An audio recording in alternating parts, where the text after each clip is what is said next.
Salam Mangrover. Halo teman-teman. Jadi hari ini aku mau cerita nih. Kemarin aku sama teman-teman aku waktu mau nanam mangrove di Semarang Mangrove Center di daerah Mangkang. Aku nemu nih beberapa kambing di sekitar pematang mangrove-nya. Nah, si kambing itu ternyata memakan daun mangrove dan bisa membuat mangrove tersebut mati. Nah, sebenarnya nggak cuma kambing aja loh sebagai hama di mangrove. Mau tahu apa aja dan bagaimana cara pencegahannya? Simak video berikut ya.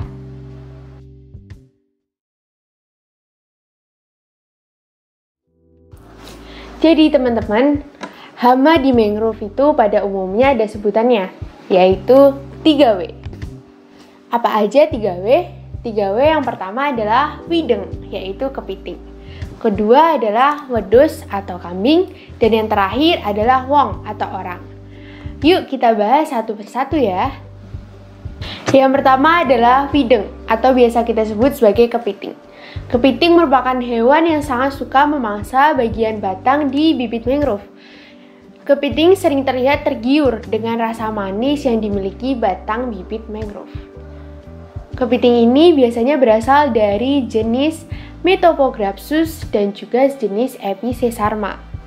Untuk mengatasi kepiting ini dapat dilakukan dengan cara pencegahan dan juga perawatan.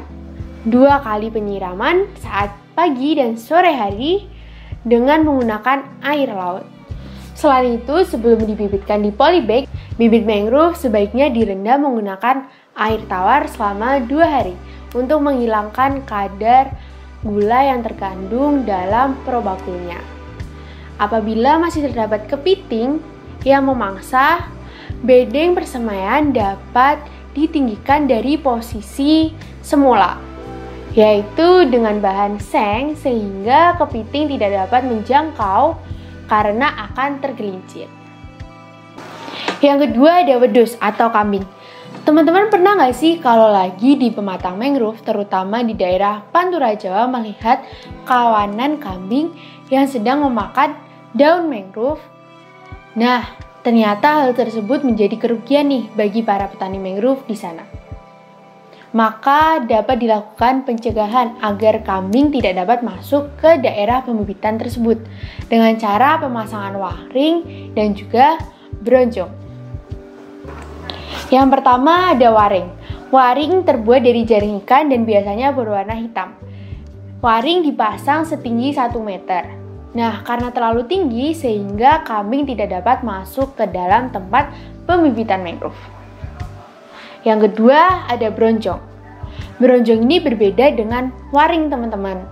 Karena bronjong terbuat dari bambu dan biasanya untuk melindungi per bibit mangrove yang sedang ditanam.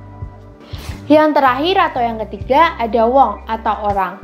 Nah, yang terakhir ini adalah orang atau kita sendiri nih teman-teman. Pada umumnya orang sering menggunakan mangrove untuk kepentingan pribadi. Ada yang membuka lahan untuk tambak, ada yang menebang pohon, dan digunakan kayunya sebagai bahan bangunan. Nah, untuk mengurangi adanya keadaan tersebut, dengan cara meningkatkan kesadaran masing-masing untuk menjaga ekosistem mangrove. Dengan juga menyusun kebijakan yang sesuai dengan kebutuhan yang berlaku untuk lingkungan mangrove. Nah, jadi kayak gitu teman-teman, hama yang ada di mangrove. Ingat ya, ada 3W. Sampai jumpa di episode selanjutnya ya. Semangat mangrover!